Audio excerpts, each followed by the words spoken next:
Je laisse la main à Philippe. Philippe, tu es donc le dirigeant d'Activea, Activea qui est partenaire fondateur de l'événement. Je vais te laisser peut-être prendre le micro, te présenter et lancer cette table ronde. Donc aujourd'hui, on va parler de l'articulation, du sens et de la performance. C'est bien ça ? Exactement. Alors, du coup, je vais à nouveau, évidemment, vous remercier de participer à cette table ronde. Il y en a qui finissent le café, ils vont venir au fur et à mesure.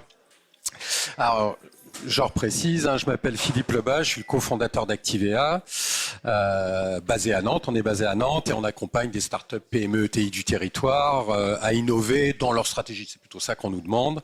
Et notamment, je le rappelais tout à l'heure, en s'appuyant sur la mobilisation d'un collectif entrepreneurial, voilà, autour du projet d'entreprise.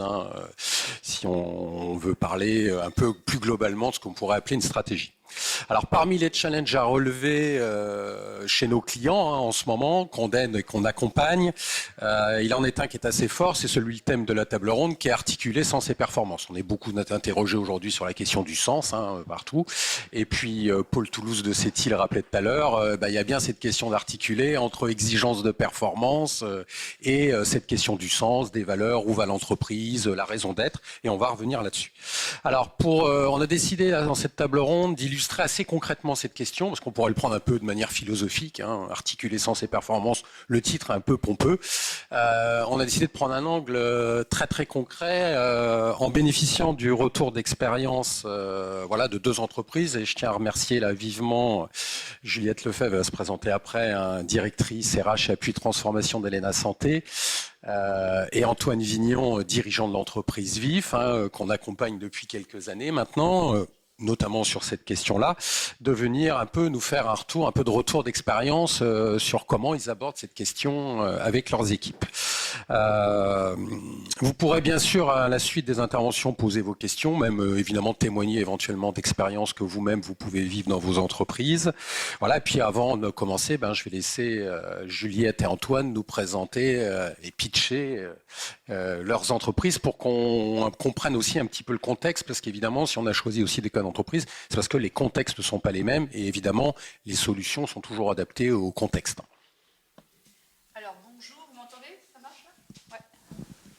Juliette Lefebvre, donc moi je travaille chez Elena Santé. Juste en deux mots, moi j'ai un parcours assez classique avant de rejoindre cette entreprise nantaise, ESSEC, et puis quelques années, enfin une dizaine d'années chez Ernst & Young, plutôt en accompagnement RH et des entreprises en croissance. Déjà, c'était plutôt les entreprises qui évoluent, et aussi des territoires sur des logiques de développement de l'emploi. En arrivant chez Elena Santé fin 2008, ce que je suis venue chercher à l'époque, c'est de passer déjà de l'autre côté de la barrière, et puis d'accompagner une entreprise qui était déjà en croissance à l'époque, puisqu'il y avait 25 établissements à peu près à l'époque, et aujourd'hui il y en a 80, je vais y revenir. Et puis le secteur de la santé qui m'attirait pour aller directement sur une activité, on va dire, d'utilité publique, auprès de personnes fragiles, et ça c'est vraiment un truc qui m'animait depuis le début. Donc c'était l'objectif. Donc aujourd'hui, Elena Santé, en quelques mots, entreprise familiale nantaise, mais avec des établissements un peu partout en France, et puis aussi quelques établissements en Europe, puisqu'on a 4 établissements en Belgique et puis 2 en Pologne depuis quelques temps. Donc c'est 8600 collaborateurs à peu près, et puis à peu près 9000 patients ou résidents, les personnes âgées qu'on accueille dans les établissements, puisque la moitié de notre activité, ce sont des EHPAD, et l'autre moitié des établissements de santé, donc clinique, hospitalisation à domicile. Donc les professionnels chez Elena Santé, c'est beaucoup de métiers, mais principalement les métiers du soin, du prendre soin, infirmiers, médecins, aides-soignants, cuisine, hôtellerie, etc. Et puis on a un siège à Nantes qui fait à peu près 270 personnes, avec plein de métiers qui sont mutualisés en fait pour servir l'ensemble des établissements. Donc sur toutes les fonctions un peu classiques d'une entreprise de cette taille. Et donc ce qui est intéressant dans le sujet du sens et de la performance, en tout cas moi ce qui m'intéresse depuis 14 ans que je suis dans cette entreprise, c'est comment on va réussir à garder cette question du sens et de la proximité, avec une croissance quand même relativement importante depuis que j'y suis en tout cas. Et c'est pas quelque chose qui se fait forcément naturellement. Non. Enfin, moi, je trouvais pas que c'était trop long. Merci, Juliette. Donc moi je suis Antoine Vignon, je suis co-dirigeant de la société VIF. Alors pourquoi co-dirigeant? Parce qu'on est deux à la direction, c'est une direction bicéphale. Donc il n'y a pas de grade et c'est une entreprise familiale qu'on a repris en 2013-2014 avec mon frère Gaël. Donc mon parcours à moi est un petit peu similaire. J'ai fait une école de commerce à Grenoble. Je me suis tout de suite tourné vers l'international et je suis rentré donc dans l'entreprise familiale en 2005 avec comme projet de monter une filiale au Brésil. Et puis je suis revenu en 2010 en France. En gros, dans mon parcours, j'ai passé une petite dizaine d'années à l'international. Donc je suis revenu en 2010, j'ai réintégré la société VIF en France et on a monté un projet de reprise avec mon frère Gaël qui a abouti sur 2013-2014. Donc VIF, c'est une entreprise de un peu plus de 250 personnes qui est basée à La Chapelle-sur-Erdre. On est monosite, on a cette particularité-là. Et on crée et on déploie des logiciels pour les industries de process. Alors, c'est quoi une industrie de process? C'est toutes les industries qui font des produits en grande quantité en ligne et on a un fort savoir-faire et un positionnement important, notamment dans le monde de l'agroalimentaire. Donc on accompagne historiquement des industries de l'agroalimentaire depuis plus de 40 ans maintenant, puisque l'entreprise est née en 1981. Donc voilà un petit peu pour la carte d'identité de moi-même et de VIF. Merci Antoine. Alors, je suis chargé quand même de faire l'introduction avant qu'on rentre dans quelque chose quand même de plus concret, on disait dans ces retours d'expérience. Et puis on va aborder ce sujet avec un angle un peu différent. On va essayer de sortir de sens égale société à mission, quoi. Même si c'est un sujet très important évidemment aujourd'hui, on va le prendre aussi sous un angle un peu différent. On va le ancrer dans le projet d'entreprise et donc dans la stratégie d'entreprise. Et puis comme tout bon consultant, je vais commencer par une citation, une vraie ce coup-là, que j'aime bien, de Gaston Berger, qui est fondateur des IAE. Moi-même j'enseigne à l'IAE de Nantes et Gaston Berger disait tout simplement: demain ne sera pas comme hier, il sera nouveau et dépendra de nous. Il est moins à découvrir qu'à inventer. Et aujourd'hui, ça prend tout son sens. Il a déclaré ça il y a quand même quelques années maintenant. On voit toujours que ça reste des questions actuelles. Et aussi, dans cette table ronde, c'est ça qu'on va aborder ensemble. Au-delà de la question du sens, c'est qu'est-ce qu'on invente ensemble, qu'est-ce qu'on construit ensemble et comment aussi on construit quelque part notre futur. Alors, je dis ça parce qu'évidemment, personne ne va remettre en cause actuellement quand on est dans un contexte d'incertitude. Les consultants, on a toujours dit ça, mais là, on n'a plus besoin maintenant de l'argumenter. Là, tout le monde est à peu près d'accord là-dessus. Même quand on nous regarde, on nous dit pourquoi il dit ça, tout le monde le sait, quoi, évidemment. Et ce contexte, évidemment, rempli d'incertitude, est aussi quand même source de stress pour les managers et les collaborateurs. Mais je tiens à le rappeler de l'autre côté, il est quand même aussi source de défis et de plein d'opportunités pour les entrepreneurs. C'est pas pour rien qu'aussi on voit beaucoup d'entrepreneuriat.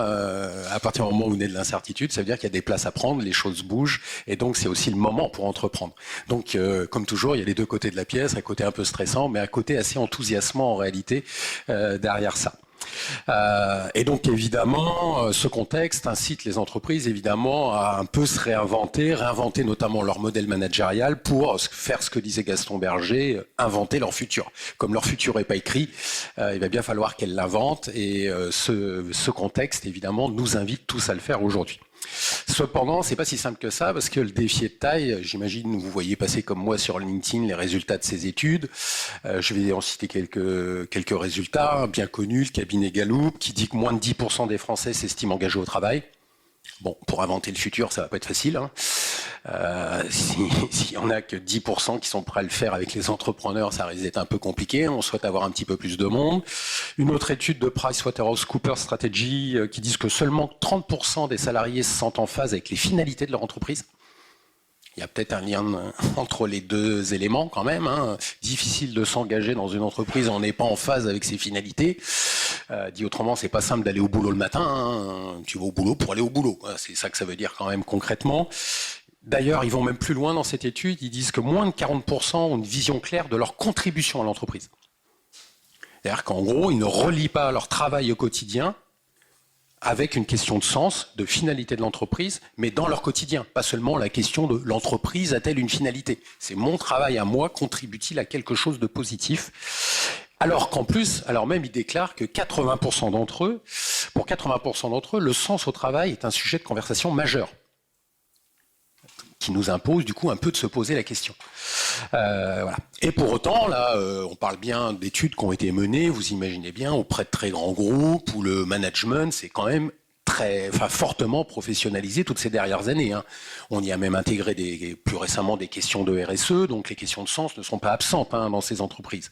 Mais pour autant, on voit bien que pour l'instant, les résultats ne sont pas là. Du côté des managers, je le disais, l'environnement instable leur impose pour nous d'adopter une approche un peu plus entrepreneuriale de la stratégie.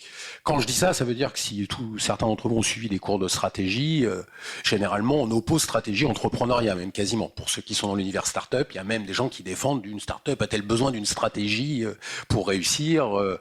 On est dans une logique plutôt dans le faire qu'à penser. Voilà. Nous, on milite évidemment pour rapprocher les deux, parce qu'on le dit toujours, une stratégie non entrepreneuriale, ça se limite à un grand plan centralisé à décliner partout qui marche pas. Concrètement, tous ceux qui en ont fait l'expérience vont vous le dire. Et puis de l'autre côté, un entrepreneuriat sans stratégie, c'est un peu vite le désordre quand même. Il y a un moment, on sait qu'il va falloir exploiter quand même, avoir une activité qui se développe. Et c'est le fameux passage aussi de start-up à scale-up quand même. Il y a un moment, il faut un peu structurer. Donc on milite pour ça. Et évidemment, c'est ce qu'on dit aujourd'hui, plus qu'avant, les entreprises sont un peu conduites quand même à remettre un peu d'entrepreneuriat dans leur stratégie et à conduire des stratégies entrepreneuriales, ce qui est un peu notre credo. Je défends aussi évidemment notre vision des choses. Donc, dans ce contexte, réinterroger les routines, ça suffit plus. C'est ce qu'on fait traditionnellement en management. On va demander aux équipes de réinterroger leurs pratiques, de faire mieux, évidemment, si possible, en s'appuyant sur des indicateurs de performance, voilà, pour améliorer, trouver de l'efficience, améliorer la productivité. Enfin, je ne vais pas faire un cours de l'IAE comme je peux faire par ailleurs, mais on voit bien tout ce qu'il va y avoir derrière.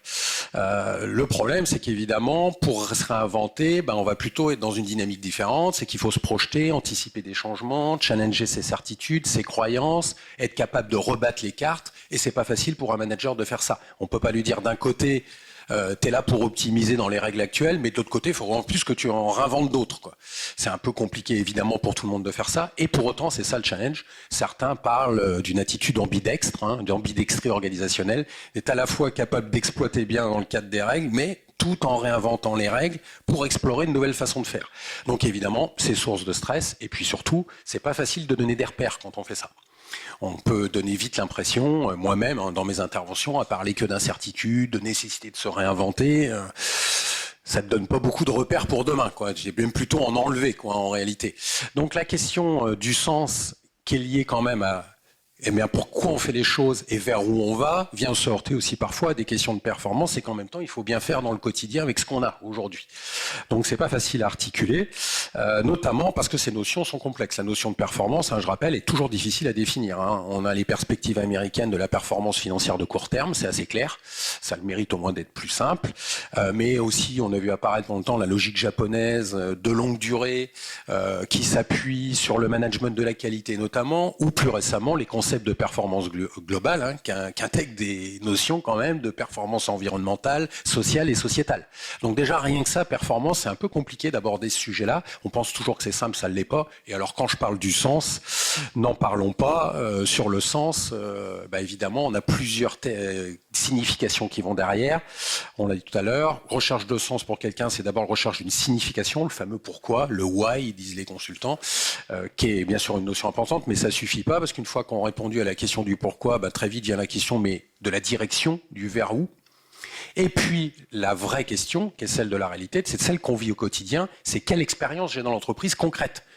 C'est bien sympa de savoir pourquoi la boîte existe, où elle va, mais moi, là-dedans, qu'est-ce que j'expérimente concrètement en lien avec ces éléments-là.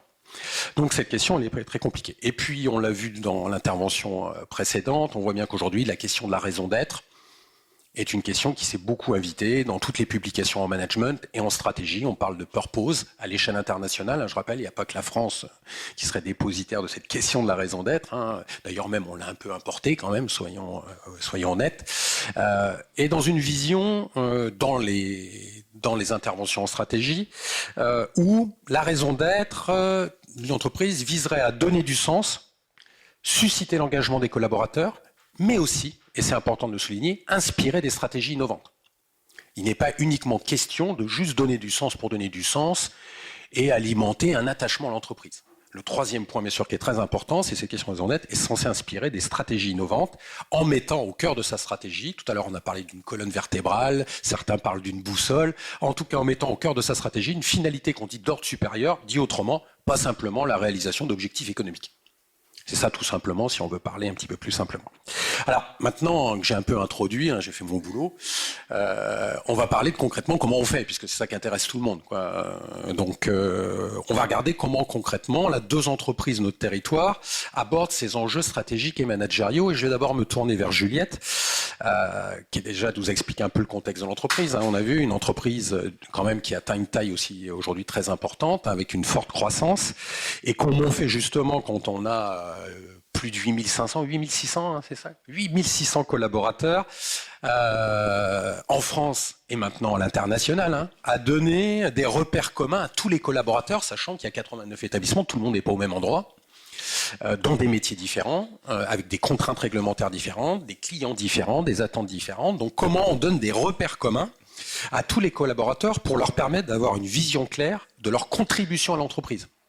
Pas seulement une vision claire de ce qu'est l'entreprise, mais une vision claire de eux, à quoi ils servent dans l'entreprise, à quoi ils contribuent, et surtout, comment on fait pour motiver les initiatives entrepreneuriales.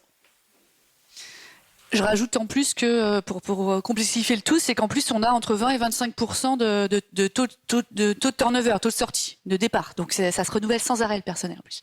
Dans le secteur de la santé comme dans d'autres, mais en particulier dans le secteur de la santé, la pénurie de personnel, c'est pas nouveau. Alors là, c'est au pic du pic depuis que je travaille dans ce secteur, mais ça a toujours été. Donc ça simplifie pas le truc.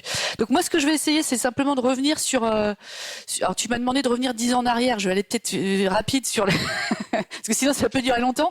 Mais bon, d'essayer de revenir sur quelques éléments de retour d'expérience le plus concret possible pour raconter un peu comment on a essayé modestement, avec parfois des échecs, parfois des réussites. En gros, d'avoir une entreprise qui maintienne le lien de proximité vraiment au cœur malgré la croissance, parce que c'est quand même un métier de relation, notre métier, et donc le gérer de Nantes à distance, enfin je veux dire en tout cas c'est pas du tout notre conception du métier, parce que d'autres peuvent peut-être le faire comme ça sans citer personne dans notre secteur.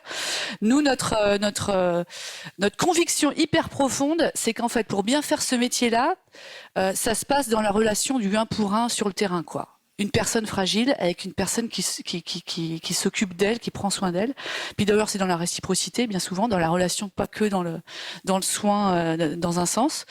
Et du coup, ça se gère pas à distance, quoi. Donc, ce serait trop simple. Donc, du coup, tu peux pas gérer le truc juste avec des gens qui exécutent. T'es obligé, enfin, en tout cas, c'est une conviction très, très forte de te dire, ça se passe dans le libre arbitre de chaque professionnel, in fine, qui se retrouve dans une chambre, seul avec une personne vulnérable. Donc c'est un sacré challenge et on réussit pas tout le temps. Et en plus, c'est une entreprise qui a envie de garder, malgré la croissance, un côté hyper entrepreneurial au sens quoi, c'est de tout le temps qu'il y ait des initiatives tout le temps sur le terrain. Le fondateur Jean-Paul Siret, qui est toujours dans l'entreprise, qui a fondé l'entreprise avec le premier établissement il y a un peu plus de 30 ans. Au départ, forcément, le premier établissement, il était dans les couloirs tout le temps auprès des personnes, etc.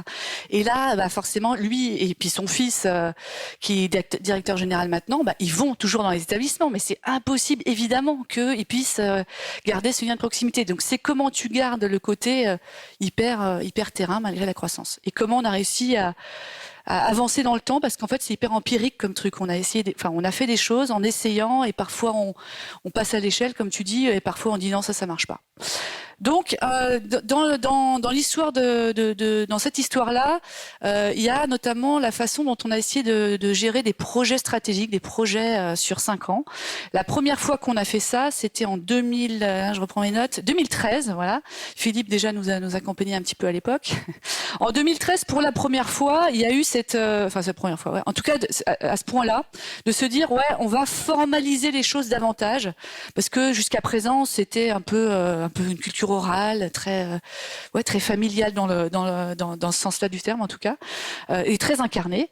Et il n'y avait pas encore eu vraiment le besoin de formaliser à ce point les choses.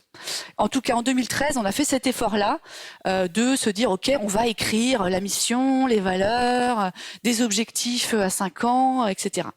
Et puis déjà à l'époque, on avait l'idée de dire, ouais, il faut pas que ce soit formalisé que par quelques-uns, et puis qu'après ce soit un truc pas compris machin, mais il faut le dire à l'époque, peut-être que c'était quand même encore un peu quand même l'histoire de quelques-uns, un peu trop intellectuel, complexe, etc.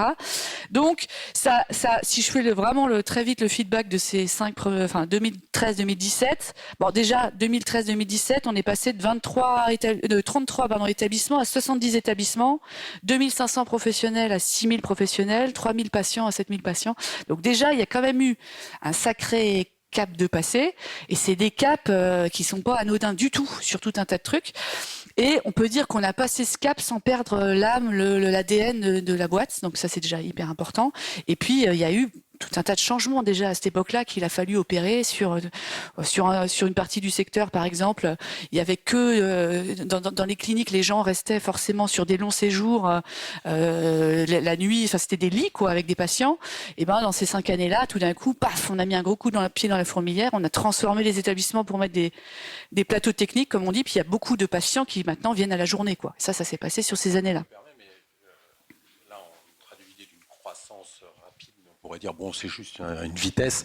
En réalité, vous avez aussi développé beaucoup de nouvelles activités en plus. Oui, tout à fait. Non seulement l'activité dont tu parlais tout à l'heure de santé clinique, rééducation, où à l'époque, en 2013, il y avait peu d'établissements, où là, non seulement il y en a eu plein, mais en plus, c'est dans pas mal de spécialités, de métiers. Donc, il a fallu quand même pas mal entreprendre aussi à cette époque-là, quoi. Oui, puis dans notre métier, la croissance, c'est principalement de la croissance, c'est principalement de l'acquisition de structures, et la plupart du temps, en tout cas nous dans notre façon de faire ce métier pour le coup, quasiment 90% du temps, c'est plusieurs petits établissements rachetés pour en faire un plus grand sur un autre endroit, donc et avec des activités un peu différentes. Donc à chaque fois qu'il y a croissance, il y a transformation forte. Et du coup, ça se fait forcément avec les professionnels qu'il faut amener dans ce schéma-là pour faire changer les habitudes, déménager. Enfin bon, il y a tout un tas d'aspects. Changer de statut parfois, parce que parfois c'est de l'associatif qui devient du privé. Enfin bon, donc il y a beaucoup de transformations à chaque fois. Bref, sur 2017, moi je me souviens, vous aviez fait un bilan de ce premier projet. Enfin, en termes de résultats, c'était assez satisfaisant sur l'atteinte des objectifs. Vous étiez globalement au rendez-vous des objectifs que vous étiez fixés, quoi. On était globalement au rendez-vous des objectifs et on a progressé sur quelques aspects du type management de projet qui est devenu beaucoup plus professionnel. Voilà. En revanche, le côté quand même où on était moins content de nous, c'est que c'est la grosse majorité quand même des collaborateurs. La stratégie de l'entreprise, ils la voyaient pas forcément. Ils voyaient à leur échelle ce qui se passait. Ils étaient plus ou moins contents, souvent contents, pas toujours. Voilà. Globalement, ça se passait plutôt bien. Mais le nom même d'ailleurs de l'entreprise en général, ils ne connaissaient pas forcément. Et alors la stratégie, le cap, encore moins. Donc à leur échelle, ils se disaient bah tiens, ça s'est transformé autour de moi, voilà. Mais il y avait assez peu d'interaction entre différents établissements et de vision globale. Un élément intéressant dans ce que tu dis, c'est qu'effectivement il y avait quelque chose quand même qui était très bien fait. Vous n'aviez pas raté les tâches communication du projet. D'ailleurs, il a un nom, un grandir ensemble. Il était quand même accompagné ce projet. Ce qu'on retient, c'est que ça suffit pas. C'est-à-dire qu'à l'époque, dans le bilan, effectivement, les collaborateurs disaient c'est quand même le projet de la direction, quoi.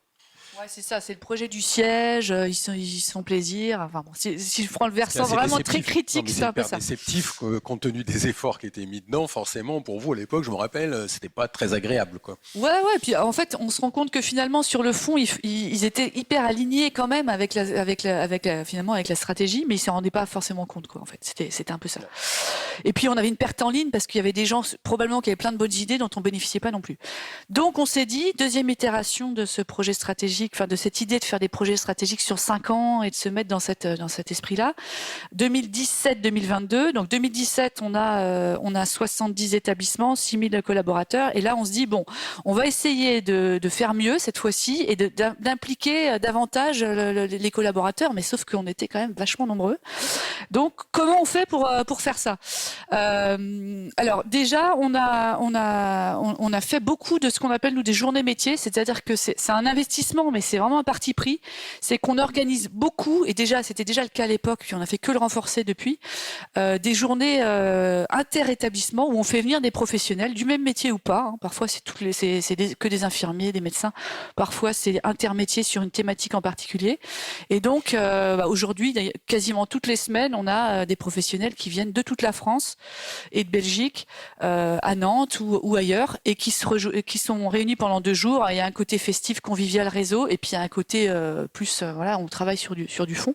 Mais on a essayé de capitaliser là-dessus. Et quand on a créé ce nouveau projet stratégique sur 5 ans, là, en 2013, en fait, on les a tous interrogés, et pendant un an, pendant toute l'année, 2017, pendant toute l'année, on leur a posé la question: c'est quoi pour vous les forces de l'entreprise? Vous pensez qu'il faut qu'elle aille où, l'entreprise, et tout? Et donc ça a drainé beaucoup alors, je sais pas, 1500 personnes à peu près ont pu donner leur avis au fil du temps. Et ça a quand même été un truc qui a permis, alors ils ont eu des bonnes idées, et puis 2, derrière, forcément, les gens qui ont contribué, c'est pas du tout pareil derrière dans la mise en œuvre, évidemment. Que dire sur la construction? Qu'est-ce qu'on a pu changer? On a aussi, sur le plan méthodologique, on s'est armé un peu plus aussi pour se dire ok, c'est pas uniquement un projet de managérial qu'on veut faire, c'est pas uniquement de la communication qu'on veut mieux réussir, c'est aussi on veut avoir une stratégie. Enfin employons le gros mot, on se dit on veut, c'est aussi la stratégie qu'on veut faire. Donc on s'est donné un niveau d'exigence plus fort pour se dire on a pris plusieurs mois pour construire ça dans le temps, pour se dire c'est quoi les défis qui sont devant nous. On s'est écrit l'article de presse à l'époque de 2023, donc c'est assez marrant aujourd'hui de revenir ce truc-là. On avait prévu la réélection d'Emmanuel Macron, par exemple, ça a marché. Sur le reste, ça a marché, ça s'est révélé. Ça s'est révélé juste. Après, sur d'autres trucs, c'est assez marrant quand même de relire. Sur le coup, on nous a pris pour des fous d'avoir écrit cet article. Et puis, c'était un côté rigolo, en tout cas. Aujourd'hui, on rigole un peu moins. Mais sur le plan positif et négatif. Sur le plan positif, on se dit, putain, ça, on l'a fait. Ça, là, on avait quand même été sacrément ambitieux. On s'était mis la barre vachement haut. Mais c'est super intéressant, en tout cas. Et dans le temps, plus les années ont passé depuis, plus le truc s'est révélé exigeant sur le plan méthodologique. Parce que quand on s'est écrit des trucs quand même assez précis, ça rigole un peu moins après dans le temps quand on fait le point chaque année. Putain, là, bon. Et ça a ce côté, cette exigence, on a réussi à la mettre, et ça a été intéressant. C'est que c'est devenu quand même à un moment quasiment un outil aussi de pilotage, alors qu'à l'origine, c'est vrai qu'on pourrait prendre ça un peu comme un exercice managérial un peu rigolo, c'est ce que tu disais, de projection, de créativité, voilà. Sauf qu'en réalité, c'est vrai que tout le monde, c'est normal, puisse penser ça au moment où tu l'écris, c'est ça. De toute façon, déjà, tu mets un truc un peu sympa, évidemment, tu vas pas leur dire on écrit l'avenir, sinon là, t'es un peu paralysé. Donc voilà. C'est vrai qu'au fur et à mesure de la réalisation, du fait aussi que vous avanciez sur le chemin quand même concrètement et que les choses sont réalisées aussi pour partie, c'est devenu un vrai outil d'échange et de pilotage qui est maintenant effectivement un peu moins rigolo, c'est ça? Oui, et puis qui maintenant, à force, en fait, c'est beaucoup de marteau-thérapie aussi. C'est-à-dire que dans chaque réunion, avec les représentants du personnel, avec les directions, avec les professionnels des différents métiers et tout, à chaque fois, il y a un point commun. À chaque fois, on reparle toujours. Voilà, notre cap qu'on s'est défini ensemble, c'est ça.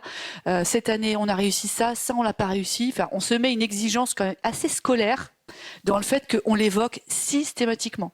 Après, on essaye de s'améliorer dans le temps. Au début, c'était parfois un peu descendant, un peu pénible. Donc voilà, on s'améliore dans le temps sur la forme, mais par contre, on s'est mis une exigence, une hygiène là-dessus qui est quand même hyper Et par forte. rapport à l'introduction que je faisais tout à l'heure, on voit bien sur cette première phase, là, tu disais 2013, où il y avait évidemment un axe qui était mis fort sur ce qui nous rassemble, donc le cadre de référence, mission, valeurs.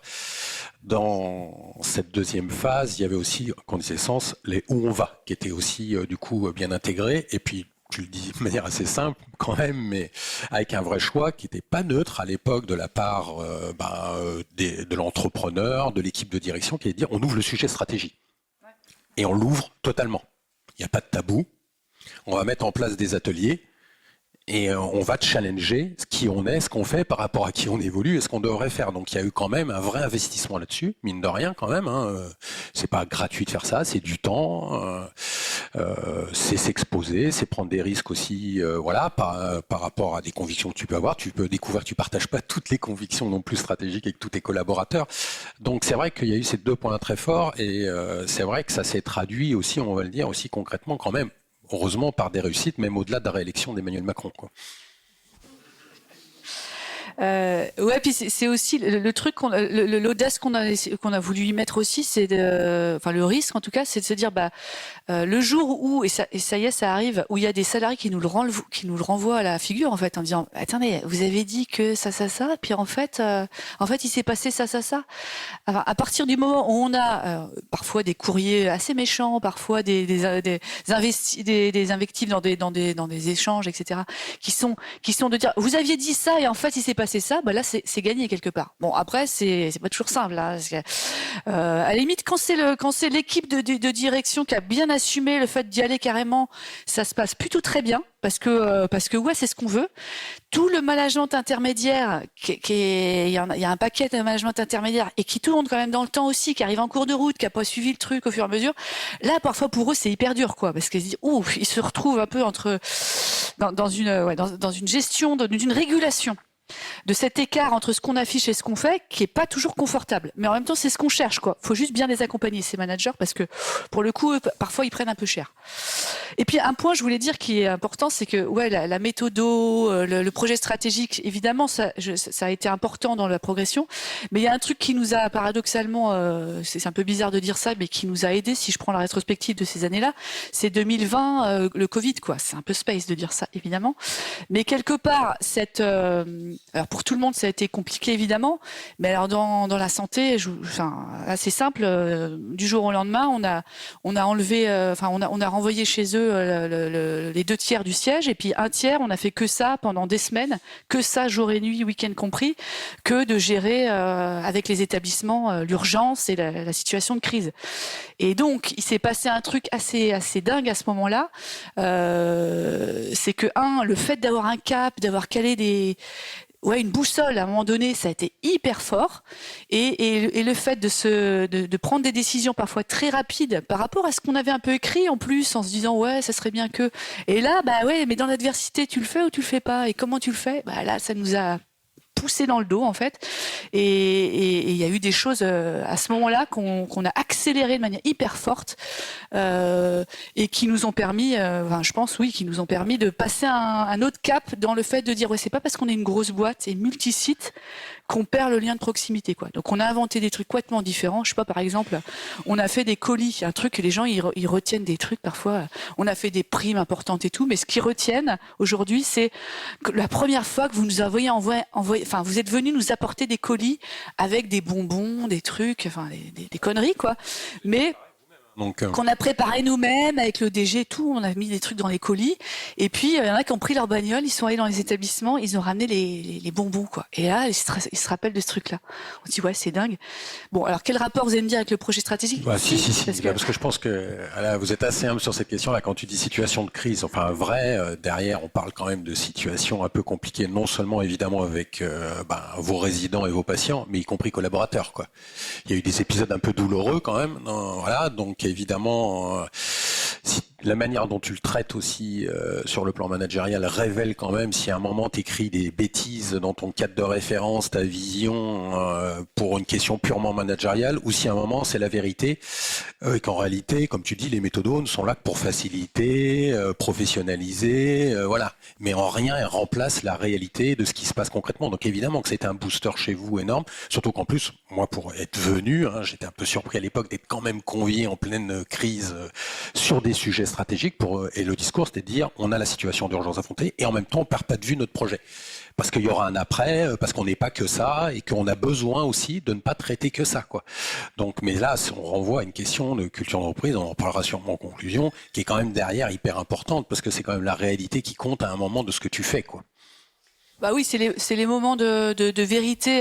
Enfin, on apprend un décès de salarié un week-end, du premier salarié malheureusement parmi les 3 qui sont décédés du Covid. Et là, c'est qu'est-ce qu'on fait? Qu'est-ce qu'on dit aux collaborateurs? Alors, on prend la décision d'envoyer un mail à tous les collaborateurs pour leur annoncer, alors qu'on se dit, putain, s'ils ont tous peur et qu'ils sont plus là demain matin. Enfin bon, de ce genre de décision dans des moments hyper forts et choquants, bah oui, enfin en tout cas voilà, ça nous a permis de sortir encore plus du côté, oui, on dit des choses mais on les fait plus ou moins. Bon voilà, là il y a des trucs, des moments comme ça où ça pousse et ça marque, quoi. Et puis ces histoires de journée métier, ça nous a aussi aidé à se dire ouais, mais même s'il y a le Covid, on fait quand même venir, ce qui est complètement dingue quand on y pense, mais on fait quand même venir des gens alors qu'il y a le Covid, machin, etc. On les fait quand même se rencontrer entre professionnels. Et quand on peut pas, ben on le fait en visio, alors que les gens ils ont même pas d'ordinateur parce que la plupart chez nous ils ont pas d'ordinateur.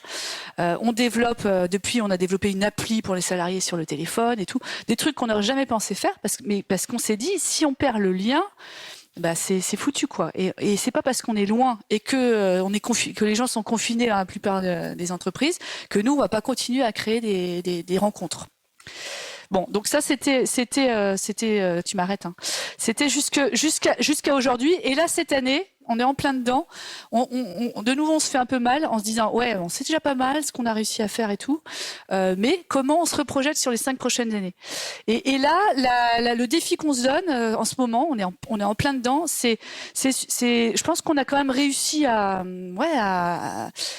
garder ce lien de proximité, finalement, si je veux le résumer comme ça. Cette proximité, cette relation avant tout, malgré la taille.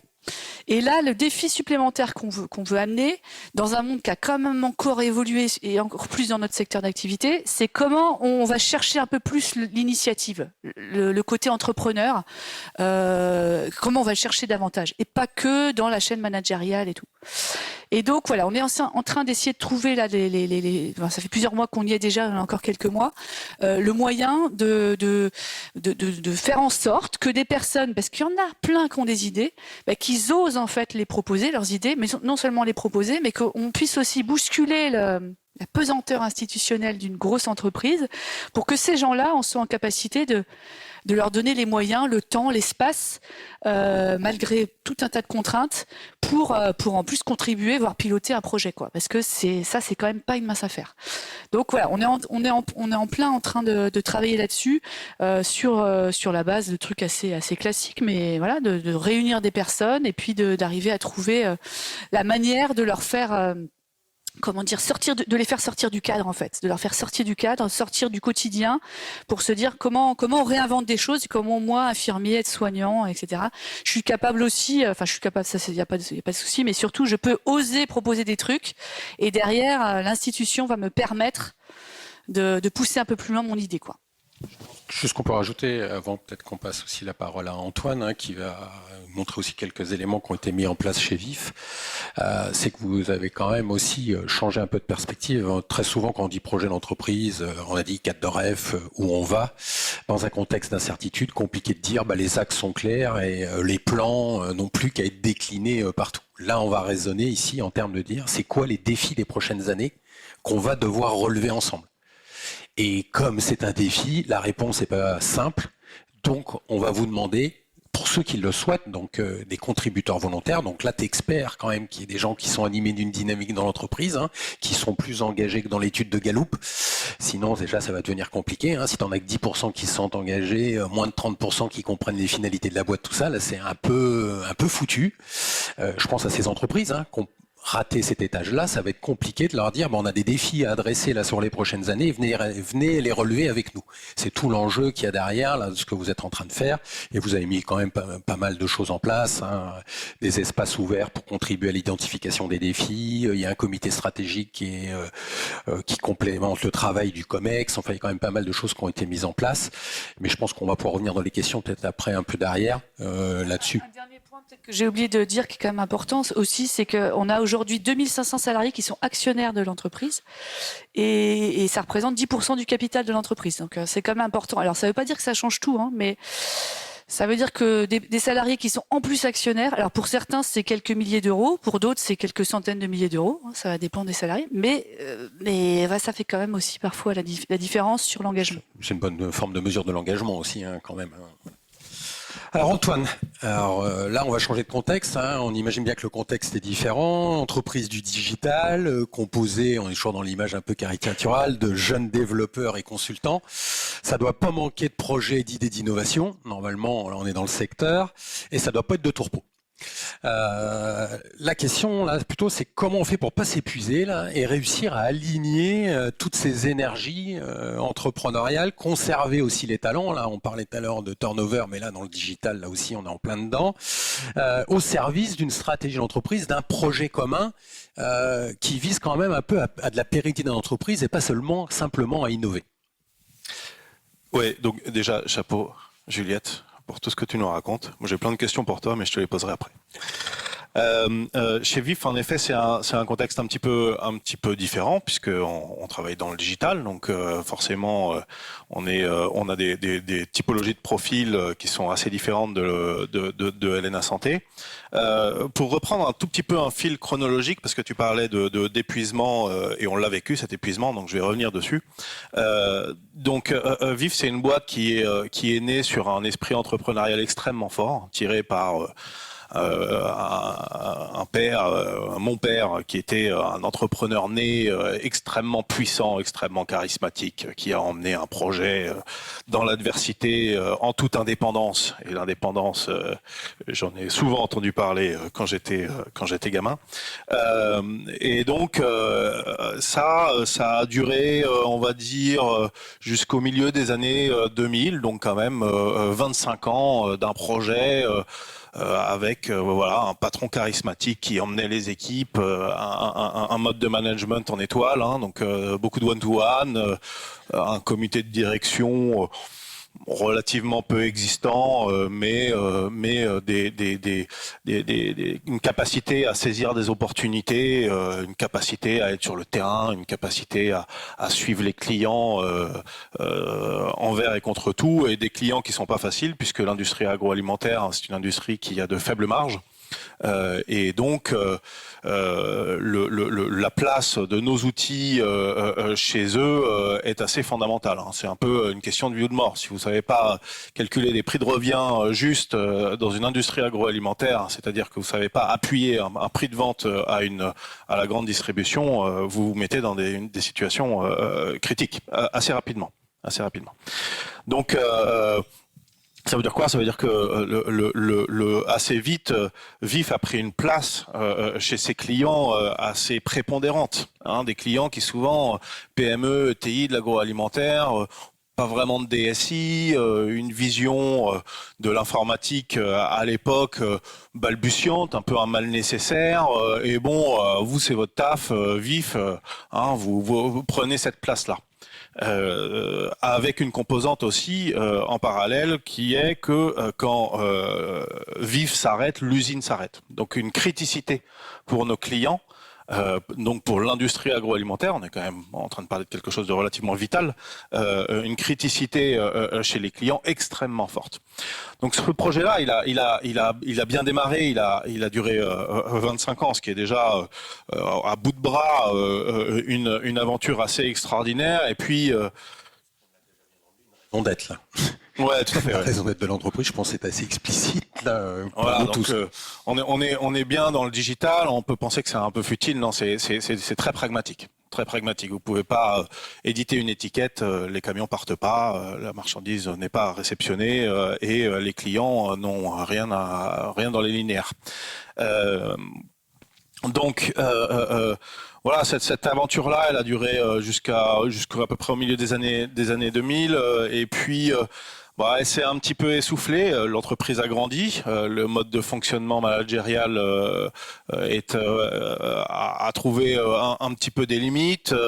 Le sens a été un peu perdu, même si on a gardé de la part des salariés, en tout cas l'entreprise a gardé quand même un fort engagement parce que patron charismatique, hein, donc forcément il emmenait tout le monde. Et nous, on est arrivé finalement à la tête de l'entreprise avec mon frère Gaël en 2012, un peu dans un contexte de crise de gouvernance, hein, c'est-à-dire on commençait à voir poindre un peu de défiance. Enfin voilà, c'était moins fluide qu'avant, c'était moins dynamique qu'avant. Les investissements produits étaient peut-être un peu plus faibles ou pas forcément toujours très clairs. Il y avait un peu des allers-retours. Bon. Donc on arrive dans ce contexte-là avec une volonté forte de projeter l'entreprise dans le monde du web. Alors à l'époque, c'est quand même un peu une nouveauté dans le B2B, hein, c'est-à-dire que le web dans le B2C est présent de façon un peu historique, début des années 2000, je dirais. Mais dans le B2B, c'est vrai que les gros ERP en 2012 n'avaient pas encore assis réellement leur roadmap de projection dans ce monde-là. Donc on décide d'y aller. Donc en 2013-2014, ce qui quelque part avec aussi le changement de direction dans l'entreprise permet à certains des collaborateurs de se reprojeter dans un renouveau du projet, dans une nouvelle aventure collective. Donc jusque-là, quelque part, on arrive à faire vivre la dynamique un peu par elle-même, sans forcément avoir les outils nécessaires pour le faire et pour le partager, mais on le fait de bon cœur. Je pense que ça se sent, ça se sait. L'entreprise grandit. On recommence à retrouver un peu de conquête. Et puis, on s'essouffle. C'est ce que tu dis en fait, Philippe. Hein. On s'essouffle à porter à bout de bras un petit peu tous ces sujets, à porter à bout de bras le projet d'entreprise. Alors on avait bien un comité de direction, mais qu'on avait un petit peu de mal à faire fonctionner. Donc au bout d'un moment, et je pense que ça s'est concrétisé aux alentours de 2018-2019, donc on va dire 4-5 ans après la reprise de l'entreprise, on se retrouve essoufflé, un peu à bout de force. Alors on avait évidemment tenté, c'est une boîte qui avait intrinsèquement du sens, hein, le sens client est fort par exemple, c'est quelque chose qui historiquement et dans la culture de l'entreprise est assez fort, donc il n'y avait pas rien du tout, mais clairement le manque d'outillage et de méthodologie associée du déploiement du projet d'entreprise devenait un petit peu rédhibitoire. On s'est posé des questions un petit peu existentielles et une des premières choses qu'on ait faites d'ailleurs, c'est de changer un petit peu. On avait gardé le même comité de direction historique pour nous accompagner et puis on a décidé finalement de le changer un petit peu et de faire venir du 109, pas du tout à 100%, mais en gros moitié-moitié. Hein, pour remettre un petit peu de dynamique. Donc ça a été avec un changement d'organisation de l'entreprise associé pour qu'elle puisse également mieux répondre à ces défis. Donc on a mené ça en 2019 à peu près. Et puis et surtout, on s'est dit que à un moment, sans avoir une méthodologie pour appuyer la démarche du projet d'entreprise, on allait continuer quelque part à pédaler très très fort et avoir du mal à le partager finalement ce projet. Donc on avait déjà eu quelques échanges avec Activea dans le passé qui s'étaient bien passés. Donc un petit peu par défaut quelque part, on a demandé à Philippe et à Activea s'ils pouvaient nous aider un petit peu dans cette démarche méthodologique. Et c'est comme ça qu'on a démarré cette collaboration. Donc là, on est à peu près en 2019-2020. Hein, donc on démarre une année Covid aussi, forcément. Alors probablement moins impactante que pour Helena Santé. Enfin, je veux dire, quand on a des salariés dans les situations que tu as décrites, forcément, c'est extrêmement fort. Mais quand même, c'est-à-dire que nous, on a renvoyé 100%. Pas facile pour démarrer ça quand même, ça le facilite pas non plus. Voilà. Voilà. Et on a également fait atterrir la nouvelle organisation pendant le premier confinement, donc avec 100% de l'entreprise en télétravail. Donc, en effet, je pense que comme un certain nombre d'entre vous, on a continué à avancer quelque part. Je vais permettre de te couper deux secondes, parce qu'il y a un point que tu soulignes pas beaucoup quand même, là, qui est quand même très important. C'est quand vous avez fait appel à nous, il y avait quand même cette question de dire ok, on refait un nouveau départ pour nous. On a un projet qui nous branche, on sent qu'il y a un truc à faire, voilà, mais on le fera pas si on est tout seul. C'est ce que tu dis, quoi. C'est il nous faut avec nous du monde autour de nous. Il faut qu'on reconstitue une équipe. Et nous, c'est quand même le vieil adage dans l'entrepreneuriat, quoi. Mieux vaut une bonne équipe, voilà, avec un mauvais projet que l'inverse.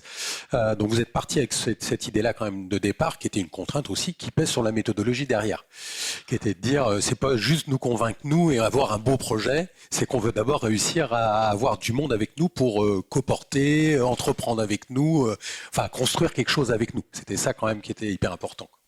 Tout à fait, et quelque part ce fondamental-là de l'aventure collective, c'est-à-dire partagée, mais vraiment partagée, pas descendue, mais partagée, on l'avait dès la reprise d'entreprise. C'est juste que ce qu'on n'avait pas vu nous, c'est qu'à un moment, il fallait avoir l'outillage nécessaire pour pouvoir réellement le mettre en œuvre. Ce qu'on a minimisé, ou en tout cas, voilà, on apprend, c'est normal. Enfin, je pense que c'est notre métier d'apprendre, et donc quelque part, on y mettait énormément d'énergie et le résultat était mitigé. Donc, on voyait bien qu'on était dans je vais pas dire une voie sans issue, mais qu'il fallait qu'on se renouvelle et qu'on pense différemment et qu'on outille finalement cette démarche. Donc, on est en plein dedans, en effet. Alors, on a démarré en 2020. Déjà, la première chose, c'est qu'on l'a voulu aussi assez opérationnel, finalement, cette méthodologie. Et donc, on a démarré par des feuilles de route de projets partagés. Pourquoi des feuilles de route partagées? C'est parce que ça concerne l'intégralité des collaborateurs. Donc, le cadre de référence, quelque part, le sens, on en avait un. Est-ce qu'on l'avait formalisé jusqu'au bout? Que partiellement, on va dire. Mais par contre, clairement, s'il fallait démarrer quelque part, c'était sur le fait de partager tous les projets qui pouvaient se passer à l'intérieur de l'entreprise. Et donc, on a mis en place des feuilles de route dans toutes les équipes, finalement, pour que tout le monde soit au courant de ce qui se passe à tous les endroits de l'entreprise. Parce que 250, c'est pas beaucoup, mais c'est déjà trop pour qu'on puisse réellement être au courant. Et je rejoins également ce que disait Juliette juste avant. Le Covid a mis un gros coup de pied dans la fourmilière de la communication interne. C'est-à-dire que tout ce qui se partageait au café le matin, tout ce qui se partageait dans les couloirs, ça s'est plus partagé. Et donc à un moment, ça nous a permis aussi, ça a été une opportunité pour dire, voilà, non seulement on veut plus partager ce qui se passe dans l'entreprise, mais en plus, de toute façon, maintenant, on n'a plus le choix puisque il faut qu'on réinvente nos moyens de communication interne. Donc, on a en 2020 déployé ces feuilles de route. Je vais aller assez vite derrière sur les séquencements. En 2021, on avait fait donc en parallèle de ce déploiement un gros travail sur le cadre de référence, c'est-à-dire la mission, la raison d'être, les valeurs de l'entreprise. Et là, en 2021, on a fait passer 150 collaborateurs, que des volontaires. Il n'y avait pas mais dans des ateliers d'une demi-journée autour d'un échange sur le cadre de référence de l'entreprise pour quelque part le faire vivre, l'incarner, qui soit compris, pas seulement compris comme quelque chose de descendant, mais compris dans le débat entre les salariés. Et on a fait intervenir Activea dans ces ateliers. En l'occurrence, Activea a animé ces ateliers pour la bonne et simple raison qui est que personnellement, je ne me sentais pas de l'animer. Pas tant parce que je ne crois pas dans le cadre de référence, mais moi, j'allais être juste en défense de ce cadre de référence. Or, si on veut un débat, eh ben c'est pas en défendant pied à pied tous les éléments qu'on a dans le cadre de référence qu'on débat. Donc ça a été bien plus riche et d'ailleurs très apprécié des salariés. Donc on a pendant 1 an quelque part déployé ce cadre de référence avec des ateliers auxquels tous les volontaires pouvaient participer. Et puis en 2022, il nous manquait quand même quelque chose, c'est-à-dire que ils remontaient dans ces ateliers que c'est bien sympa de savoir à quoi on sert, comment on veut faire ce qu'on fait, mais où on va. Ça, pour l'instant, on le sait pas vraiment. En tout cas, il y a rien qui est défini là-dessus, et donc on a assez facilement et naturellement chaîné vers la vision. Et ben on va reprendre le même modèle puisque on démarre des ateliers de partage de la vision qui a été collectivement construite avec notre comité stratégique. La vision, c'est où est VIF dans 5 ans. Et là, on a décidé, par contre, pour le coup, de l'animer, mon frère et moi, d'animer ces ateliers avec tous les volontaires qui voudront savoir se renseigner, savoir où va l'entreprise, discuter, échanger autour de ce où va l'entreprise et s'approprier cette vision finalement. Et là, on arrive c'est vachement intéressant ce chemin, c'est-à-dire que on arrive à un moment où nous-mêmes, mon frère et moi, ça y est, je ne suis plus que en défense de quelque chose, je suis en partage de quelque chose. C'est un chemin, attention, je dis pas que je suis au bout du chemin d'ailleurs, ça peut m'arriver parfois de défendre un peu quand même, mais on se refait pas, mais cependant ça n'est plus la même composante de projet, et on l'a quelque part construit ensemble, et même moi, ma posture a changé par rapport à ça. Ok, merci Antoine. Là, on va arriver au bout de la table ronde. Est-ce que du coup, je donnais quand même la priorité aux questions, même si moi j'en ai plein aussi à poser. Est-ce qu'il y a des questions dans la salle? Oui.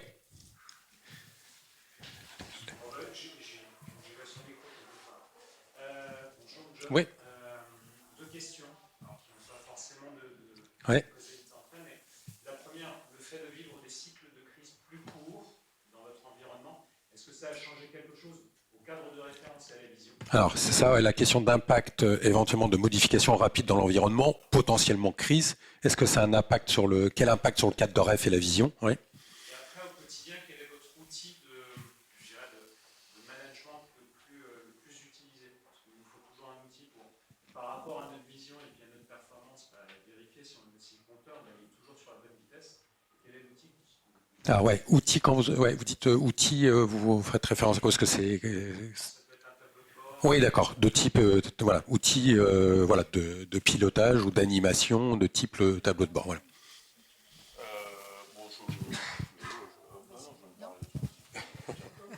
Alors, je ne sais pas, la question s'adressait n'importe qui, aux deux. Okay. Je dirais sur les crises qui sont de plus en plus fréquentes. Moi, je dirais, alors je ne sais pas si ça répond à la question, mais je dirais que ça nous pousse, c'est hyper exigeant sur le fait d'être plus clair. Mais pas de changer en fait. En tout cas, dans notre pratique, ça nous a pas amené à changer, mais à clarifier, à être plus précis. Je sais pas si c'est plus clair, plus. Alors c'est quand même un peu, c'est de la communication dans le sens où il faut essayer de trouver les bons mots, mais pas dans le sens où il faut essayer que ça fasse bien, mais plutôt que ça fasse, que ça soit vrai quoi. Ouais, je compris. Ce que tu dis, vrai et compris. Oui, parce que ce que tu l'as dit tout à l'heure, mais Antoine vient de le préciser, notamment si on prend le cadre de référence, de toute façon sur l'outil de management, à un moment, faut à la limite qu'il soit derrière, le poster ou la charte des valeurs ou tout ça. Le temps que vous avez passé là-dessus, c'est vrai que vous m'avez demandé d'en animer. Bon, j'étais pas au début, je disais est-ce que c'est mon job de faire ça quand même. Je suis très content de l'avoir fait parce que c'était vraiment important, c'était de voir les collaborateurs. Alors les volontaires, on est bien toujours d'accord, on parle de collectif entrepreneurial, aucune vocation à se dire 100% des gens doivent être entrepreneurs, et pas un collectif d'entrepreneurs, c'est un collectif entrepreneurial. On mis leurs mots là-dessus. Donc ils ont leurs propres interprétations. Et quand vient les bouleversements, c'est ça qui challenge eux aussi. Et donc il y a un moment, il y a besoin de se remettre ensemble pour savoir, ok, est-ce qu'on dit à nouveau la même chose. Mais quand le travail est bien fait, quand c'est pas effectivement juste se décréter pour soi-même des raisons d'être, là on en a eu 2 exemples. Hein. Là je pense qu'on les comprend très vite. Enfin, je serais un peu choqué en tant que consultant que ces 2 entreprises me disent, mais au fait, pourquoi on existe? Là, tu dis là, enfin bon, si vous le voyez plus, je pense que tout le monde le voit, quoi. Pourquoi? Donc, je pense que c'est ça qu'il y a derrière. Donc, il y a la question de, en termes d'outils de management, je pense qu'il faut les dépasser dans ces démarches. C'est ça qui est difficile d'ailleurs. C'est vrai que j'ai dit plus clair, et la question du dialogue, c'est super important. En fait, tout le temps challenger, c'est plutôt ça, le ressentir le besoin en temps de crise, de beaucoup plus dialoguer et donc se challenger. Est-ce qu'on comprend la même chose? Ça veut dire quoi? Mais comment ça se fait que, etc. C'est plus ça. C'est plus ça que de le changer. C'est plus que de le changer. Mais du coup, ça nous amène à le faire évoluer quand même un petit peu parce que c'est pas assez clair, parce que dans le dialogue, ça marche pas bien, des trucs comme ça. Mais c'est plutôt ça que le fond. Et après, sur les outils de management, quand même, moi, dans mon expérience, il y a 2 trucs qu'on a quand même. Alors, on persévère vachement hein, parce que c'est pas si simple. C'est pas des clés, c'est pas une baguette magique, mais il y a 2 outils sur lesquels on persévère quand même beaucoup depuis pas mal d'années. Le premier, c'est des matrices de pilotage. Donc on fait des matrices de pilotage un peu, c'est très scolaire, hein. Mais ok, c'est quoi les axes à 5 ans, les priorités chaque année. Du coup, chacun dans son domaine. Et moi, ça fait quoi pour bon voilà, ça c'est le truc pour très ceux qui carré. sont experts de type Shinkanri, Cross Matrix, mais très adapté au contexte de l'entreprise. Donc pour ça, je dis que je renvoie au nom de l'outil, mais il n'est pas utilisé exactement de manière puriste. Alors on s'est adapté, machin, mais n'empêche que c'est le côté, au moins tout le monde utilise le même truc. Et puis c'est un peu pénible, mais en même temps, voilà, à chaque échelon, chaque année, on se remet on réinvente pas la poudre. Avec un dialogue, comme tu dis, sur les priorités qui est quand même vachement essentiel. essentiel. Ça sert d'outil de dialogue. Ça a plein de défauts, mais n'empêche qu'au moins on s'y tient et c'est quand même, ça a un côté. En tout cas, ça fait 10 ans qu'on fonctionne avec ça. Et le deuxième truc, je sais pas si on appelle ça un outil. Moi, j'aime pas appeler ça un outil perso, mais c'est quand même on met beaucoup d'énergie aussi là-dessus. C'est nous, on fait beaucoup de rituels de management visuel, mais le COMEX, nous, il se réunit tous les lundis pendant 3 heures sur un principe de management visuel. Et l'aide-soignant, il a normalement toutes les semaines un rituel de management visuel avec son manager intermédiaire et toute la chaîne. Alors je dis ça normalement parce que c'est pas si simple à pousser dans le temps. Mais on investit énormément et on essaie d'être ultra exemplaire là-dessus. En fait, le principe, il est hyper simple, c'est qu'il y a un temps court, fréquent et systématique où chacun peut questionner, dire qu'il y a un truc qui va pas, proposer une idée. Et ça doit être partout. Chacun doit pouvoir le vivre au moins toutes les semaines. Pour certains, ça peut être tous les jours.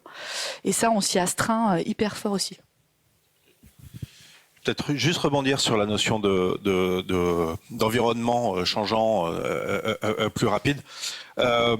Finalement, alors le cadre de référence, lui, il a vocation à rester. C'est ce qu'on est, c'est notre raison d'être. Donc celui-ci ne bouge pas. Clairement, ce qui est challengé, c'est la vision, c'est-à-dire c'est le où est l'entreprise dans quelques années. Aujourd'hui, c'est vrai que c'est un petit peu difficile de répondre à cette question. On vient de passer 30 ans où on savait à peu près dire où elle serait. Aujourd'hui, bon, c'est un peu moins facile. Cependant, ce qu'il faut bien voir, moi je noterai 2 points. Le premier, c'est que déjà on l'a partagé cette vision, donc elle sert quand même de guide, parce que sinon ce qu'on fait, c'est juste réagir aux crises. Et là, à un moment, on se retrouve, si je reprends le Covid par exemple, pour l'exemple de LNA Santé. Quel souffle aussi de pouvoir se projeter alors même qu'on est dans de la gestion opérationnelle de crise. Donc déjà, je pense que ça amène du souffle quelque part de pouvoir se dire ok, on va quand même se dire où est-ce qu'on va être alors qu'on ne sait pas où on va être, mais on va quand même se le dire. Après, évidemment. Ce sera peut-être faux et c'est par défaut faux. Hein. Je veux dire, il y a pas de vérité là-dedans, mais au moins on a rêvé ensemble. Et ce rêver ensemble là, c'est un deuxième élément qui est l'engagement. Et là, il y a un outil de gestion de crise quelque part, un outil humain. C'est que quand on a des équipes qui ont envie de donner de la pérennité à ce projet parce qu'ils croient dans la raison pour laquelle elle existe et là où elle va, même s'ils savent, tout le monde sait aujourd'hui que dans les faits, on n'en a pas vraiment on en a pas de certitude, c'est une évidence, eh bien l'engagement reste et la posture finalement des personnes au sein des équipes à tout niveau change. Et donc ça devient un outil managérial de gestion de crise également. Hein, donc il y a tous les outils qu'on met en place méthodologiques, mais il y a aussi à quoi sert cette démarche. Elle sert à engager et à faire en sorte que les personnes soient plus fortes dans des moments d'incertitude. Merci pour ces réponses. Là, du coup, on va clore un table ronde. Enfin, la journée est faite aussi pour poser des questions à Juliette et Antoine. Hein. Ils vont être ravis de répondre à vos questions, seront complémentaires. Moi, je veux juste rajouter un mot par rapport à cette question qui est assez importante. C'est qu'évidemment, tu viens de le dire. Bon, on va pas garantir que la vision va se faire. Là, ça serait très risqué de jouer à ça parce que c'est la garantie de pas être à 100% au bout. Donc, évidemment, de te faire challenger. Donc, à chaque fois, on l'a dit, ces outils sont des outils de dialogue et c'est ça qu'il faut retenir principalement, c'est de mettre en place des outils de dialogue pour pouvoir, on va dire, organiser le dialogue. Mais il y a un point qui est pas dit aussi, moi je peux le dire venant de l'extérieur, ils peuvent pas le dire, ils sont en interne, donc ça serait bizarre. Enfin, c'est quand même mis en place dans des entreprises où la confiance est de mise, quoi. Et je dis, alors ça, pas mal de gens ont ça dans leur charte de valeurs, mais c'est une réalité. Faire ça, c'est faire preuve vraiment de confiance vis-à-vis de ces équipes. On croit réellement qu'elles ont quelque chose à produire dans l'entreprise et que le futur de l'entreprise, c'est elles qui vont le faire. Ils sont pas simplement là pour exécuter. Ils peuvent avoir des très bonnes idées. Deuxième point, là, ils peuvent pas le dire parce que évidemment ils ont que des enquêtes. Moi, je les vois. C'est aussi des équipes qui font réellement confiance dans leur équipe dirigeante. Mais parce que l'équipe dirigeante aussi ne leur masque pas que l'environnement est incertain, qu'il y a des défis. Vous venez de le faire chez l'ENA, c'est pas si simple à faire. Leur dire on a des défis, on n'a pas forcément toutes les réponses. Hein. C'est pas parce qu'on est tout en haut qu'on est censé avoir tout. Donc il y a une vraie confiance. Je pense que ce type d'approche serait très difficile à mettre dans des entreprises où régnerait un climat de défiance, quoi. Ça serait le préalable avant de jouer à ça. Je pense que là vous serez d'accord avec moi. Il faudrait mieux éviter de faire ça dans des entreprises où il y a une vraie défiance, quoi. Bon, je vous remercie. On va vous libérer.